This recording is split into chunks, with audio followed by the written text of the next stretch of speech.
नमस्ते, अभिवादन आपका इनोसेंट इन्वेस्टर के इस नए वीडियो में। दोस्तों, ये वीडियो प्योरली एजुकेशनल है, तो कृपया कॉपी और कलम साथ में रखें, तभी ये वीडियो आपको अच्छे से समझ में आएगी। हम बात करेंगे टेक्निकल एनालिसिस की। टेक्निकल एनालिसिस दो तरीके से हो सकता है।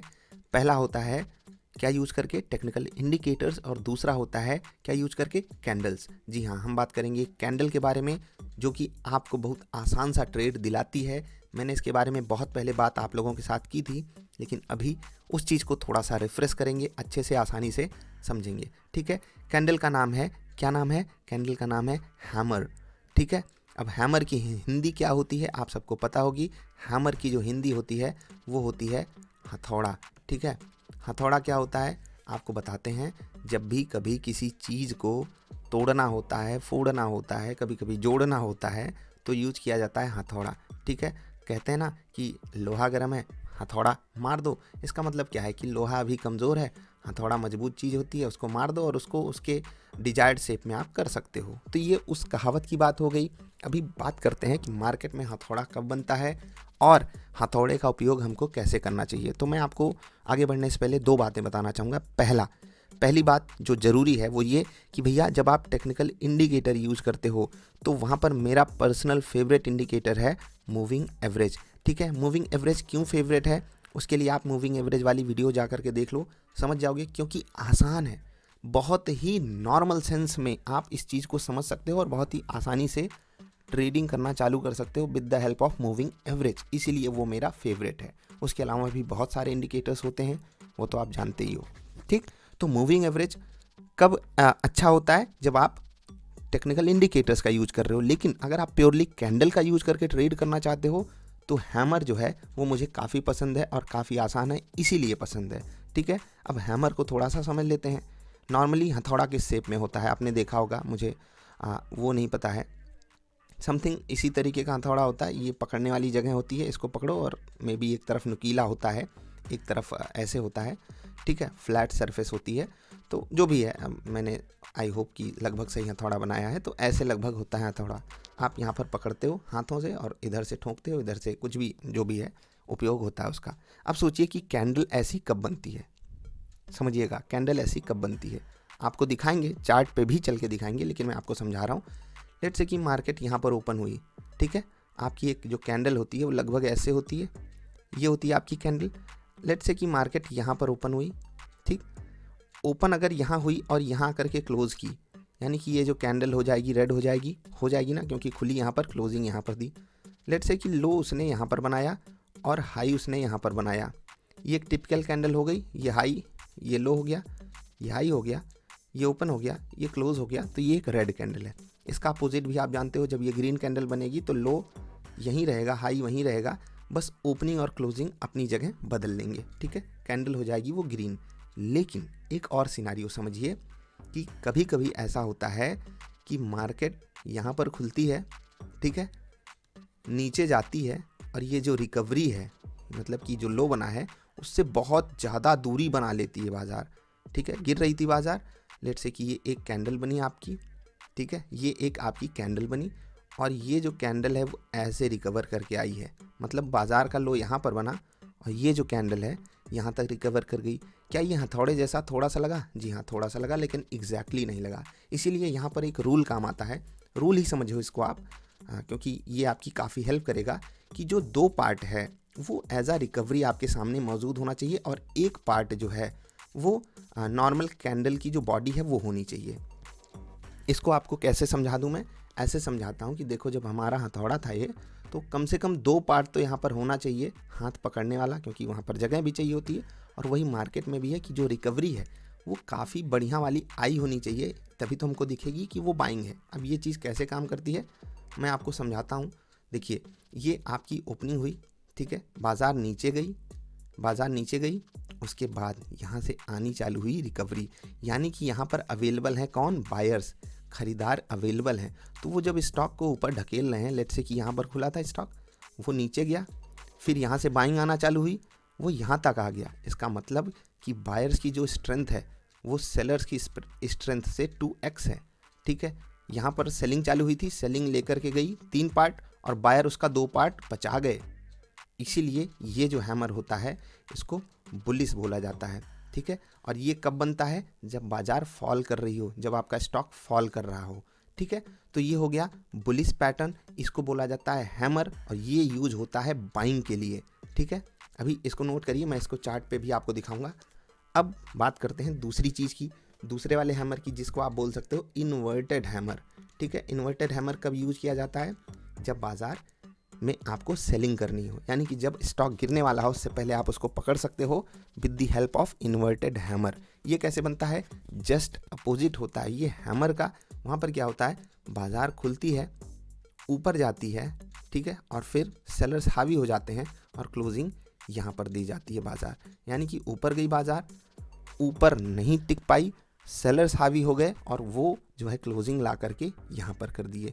अब हैमर कई तरीके के बन सकते हैं, वो तो आप जानते हो कि ज़रूरी नहीं कि बाजार की रिकवरी इतनी आए वो ऊपर और ढकेल दें इसको, ठीक है। तो ये सब चीज़ें आपके लिए आसान तरीके से मैं समझाऊंगा जब चार्ट पे चलूँगा। तो अभी एक रिवीजन के तौर पे आपको मैं बताना चाहता हूँ कि जो हैमर होता है वो बाइंग के लिए यूज़ किया जाता है जब बाजार गिर रही हो, स्टॉक गिर रहा हो। जो इन्वर्टेड हैमर होता है वो सेलिंग के लिए यूज़ किया जाता है जब बाजार ऊपर जा रही हो और आपको जो ट्रेड लेना हो वो सेल साइड का लेना हो, ठीक है। तो ये हो गई बात नटसेल में।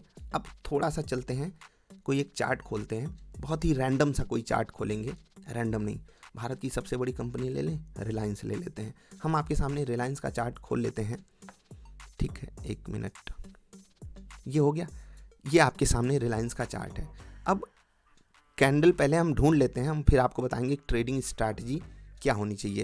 यहाँ पर आपको कहीं पर भी दिखाई दे सकता है कि क्या आपके पास कोई हैमर या इन्वर्टेड हैमर आपको दिखाई दे रहा है। तो जब भी बाजार ऊपर जाए तो हम इन्वर्टेड हैमर ढूंढेंगे, जब भी बाजार नीचे आए हम हैमर ढूंढेंगे।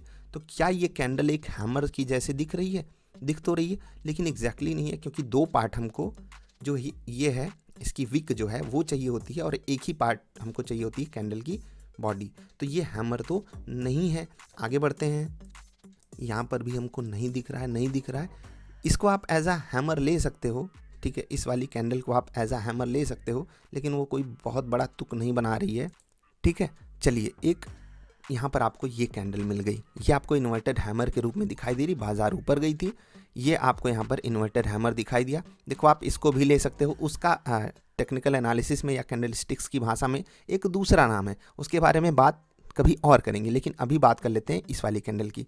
दिख भले ये कैंडल ग्रीन रही हो, लेकिन ये कैंडल है बुरी, क्योंकि ये है इन्वर्टेड हैमर। अब आपको यहाँ पर सेल साइड का ट्रेड लेना होता है, कैसे लेना होता है मैं बात करूँगा उस पर, बस आपको अभी एग्जांपल दिखा रहा हूँ कि हैमर और इन्वर्टेड हैमर दिखते कैसे हैं और वो आप आसानी से पहचान कैसे सकते हो। देखो, किसी भी चीज़ का आसान सोल्यूशन नहीं होता है, हम आप सब हमेशा यही ढूंढते हैं कोई आसान तरीका मिल जाए, कहीं नहीं मिलेगा यार, किसी को नहीं मिलता, यकीन मानो। इसीलिए यहाँ पर इतनी भयंकर मारामारी होती है, इतने भयंकर लोग लॉसेस ले करके जाते हैं, क्योंकि वो शॉर्टकट ढूंढते हैं, कहीं है ही नहीं, ठीक है इंडिकेटर आसान, मूविंग एवरेज सीखना भी आसान है, समझना भी आसान है, लेकिन पेशेंस नहीं होता। तो बाद में तो पेशेंस ही आपके काम आएगा। अभी जो बेसिक चीज़ें हैं वो आप सीखो। काफ़ी दिन से आप लोग बोल रहे थे कि कुछ बेसिक चीज़ें हैं जो थोड़ी सी दिमाग के ऊपर से उड़ जाती हैं, तो कुछ तो नया सिखाइए, कुछ तो अलग सिखाइए।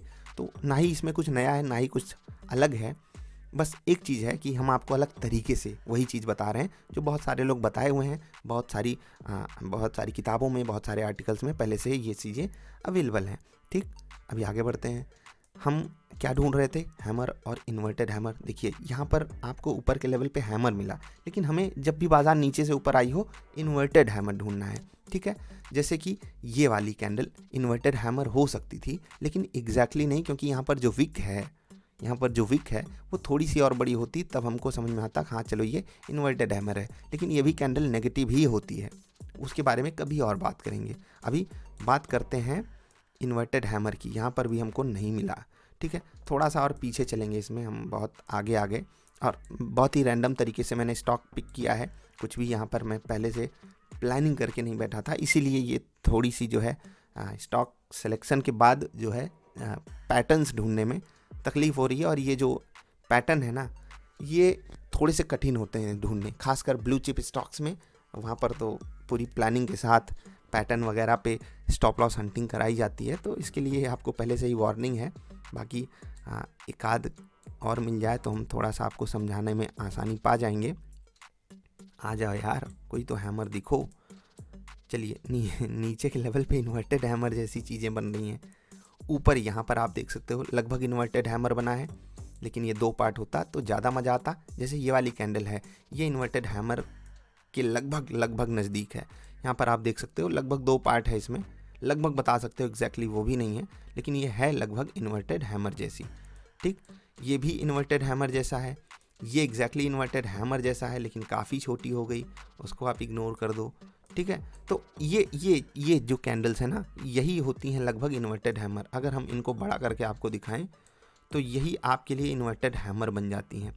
ये बाज़ार ऊपर आई, इन्वर्टेड हैमर बना, आपको यहाँ पर ट्रेड लेना है सेल साइड का, और उसके बाद जो भी हो आप उसको खुशी एक्सेप्ट कीजिए कि आपका स्टॉप लॉस आता है या टारगेट। ठीक है, मैं रिपीट करूँगा मैंने क्या कहा अभी फिर से, लेकिन एक आध कैंडल और देख लें या आपको बात समझ में आ गई। देखिए यहाँ पर एक हैमर जैसी कैंडल बनी।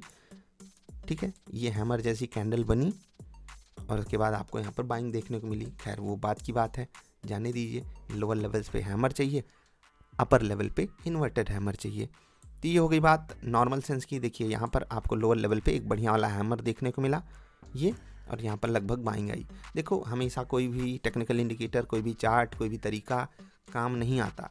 बस आपको ये देखना है कि आपके फ़ायदे के लिए वो चीज़ उपयोग हो सकती है या नहीं। अगर नहीं हो रही है कोई सेंस नहीं बना, बस कुछ नई चीज़ें सीखते रहो तो माइंड खुलता है, दिमाग खुलता है, मार्केट को अप्रोच करने का जो तरीका होता है वो चेंज होता है। ठीक, अब कुछ बातें हैं जो मैं आपको समझाता हूँ। ट्रेड लेने से पहले आपको क्या क्या देखना चाहिए, तो बहुत ध्यान से समझते हैं इसको। ठीक है, मैं आपके लिए एक हैमर बना रहा हूँ। ये आपकी नॉर्मल कैंडल होती है और ये आपकी एक हैमर वाली कैंडल होती है। ठीक है, ये बन गई। अब इसको आप दूसरे तरीके से कैसे समझ सकते हो, ये आपकी विक है और ये आपकी कैंडल का जो है पार्ट है, यानी कि ये कैंडल की बॉडी है। हमारा आपका टी जैसे दिखता है तो टी यहाँ पर भी है, ये विक है, यानी कि यहाँ पर रिकवरी आपको देखने को मिलेगी। इधर साइड मिल सकती है, हैमर में नीचे से ऊपर आएगी और इन्वर्टेड हैमर में ऊपर से नीचे जाएगी। अब बाइंग के लिए आपको क्या करना है, जो हाई वोलाटाइल स्टॉक्स हैं उनमें आपको 0.7% के आसपास की बॉडी ढूंढनी है। जो लो वोलाटाइल स्टॉक्स हैं उसमें आपको 0.5% की बॉडी ढूंढनी है। और फिर 1:1 रिस्क रिवार्ड रेशियो पे आपको फोकस करके काम करना है। टेक्निकल इंडिकेटर को यूज़ करके खुद का सेटअप कैसे बनाते हैं उसके लिए चैनल पे वीडियो अवेलेबल है, उसको देख लोगे तो आपकी ज़्यादा मदद हो पाएगी। और अगर आपको लगता है कि आपको इस पे ट्रेड ढूंढने में कठिनाई हो रही है तो आप जो है अन्य टेक्निकल इंडिकेटर्स का भी यूज़ कर सकते हो। ठीक है, तो अभी आप इस पर प्रैक्टिस कीजिए, मेहनत कीजिए, थोड़ा सा ढूंढिए कि आपको ये पैटर्न कहाँ पर मिल रहा है। हाँ, एक और चीज़ कि जितने लंबे टाइम फ्रेम पे आप जाओगे उतना आसान आपको ट्रेड ये स्टॉक ये जो है जो पैटर्न है ये दिलाएगा। ये जो कैंडल स्टिक पैटर्न है ये आपको दिलाएगा। और जितने छोटे टाइम फ्रेम पे आओगे उतना ज़्यादा रिस्की होगा। ये हर जगह होता है, यहाँ पर भी सेम सिनारियो है। अब ये चीज़ सीखने में बहुत आसान है, करने में भी आसान है, लेकिन इस पे होल्ड ऑन करना ये कठिन है। और यहीं पर आपका पेशेंस टेस्ट होता है और वहाँ पर जब भी आप जीतोगे आप खुद को थैंक यू बोलोगे। ठीक है, अब यहाँ तक जो लोग आए हो उनके लिए होमवर्क, और उन्हीं से मुझे उम्मीदें हैं। मुझे मिनिमम 10 जो है ईमेल चाहिए आपके, जहां पर आपने किसी भी एक स्टॉक में 3 बार पैटर्न ढूंढ लिया हो, चाहे वो हैमर का चाहे इन्वर्टेड हैमर का, 1 डे टाइम फ्रेम पे। ठीक है, 1 डे टाइम फ्रेम पे आपको एक ही स्टॉक का 3 अलग अलग दिन का पैटर्न हमारे पास भेजना है। और जो भी लोग, मुझे मिनिमम 10 लोगों का मेल चाहिए, और जैसे ही वो मेल आ जाएंगे मैं फिर से एक और ऐसी ही आसान सी एनालिसिस आपके साथ शेयर करूंगा जहां पर आप अलग तरीके से ट्रेड ढूंढ सकते हो। इस पे मेहनत ज़रूर कीजिएगा क्योंकि है बहुत आसान, और इसको जब आप आगे पेशेंस के साथ यूज़ करते जाओगे ना, बहुत मज़ा आएगा आपको। तो बस यही थी वीडियो। आपने यहाँ तक वीडियो देखी, मुझे बहुत अच्छा लगा। वीडियो पसंद आई तो लाइक ज़रूर करना। जल्दी मिलेंगे ढेर सारी अच्छी वाली वीडियोज़ में। इस वीडियो का पार्ट 2 भी आएगा जहाँ पर आपके साथ मैं अलग अलग चार्ट पैटर्न्स पे, ठीक है, अलग अलग चार्ट्स पे इसी सेम पैटर्न पे आपको ट्रेड दिखाऊंगा कि कैसे मिलता है और क्या टारगेट, क्या स्टॉप लॉस लगाना होता है। 0.5% याद रखना। जो स्टॉक्स कम तेज़ी से चलते हों, ठीक है, जैसे कि निफ्टी नेक्स्ट 50, इन सेक्टर के स्टॉक्स और इन इंडेक्सेस के स्टॉक्स। और जब आप स्मॉल कैप इंडेक्स में जाओगे, मिड कैप इंडेक्स में जाओगे, तो वहाँ पर जो वोलाटिलिटी होती है वो ज़्यादा होती है, तो वहाँ पर जो कैंडल की बॉडी है वो आपको 0.7% ढूंढनी है, स्टॉप लॉस भी उतना रखना है, टारगेट भी उतना रखना है, उसके बाद TSL का यूज़ करना है। ठीक है, तो लगभग मैंने सारी बातें कवर कर दी हैं। अगर कोई चीज़ नहीं समझ में आई तो वीडियो रिपीट कर लेना, फिर भी नहीं समझ में आई तो niftyindia.in विजिट करो, ड्रॉप योर क्वेरी के सेगमेंट में जाओ, नाम, ईमेल आईडी और मैसेज छोड़ो, आपको रिप्लाई मिलेगा। ठीक है, तो अभी के लिए इतना ही। आपका आभार वीडियो देखने के लिए। नमस्कार।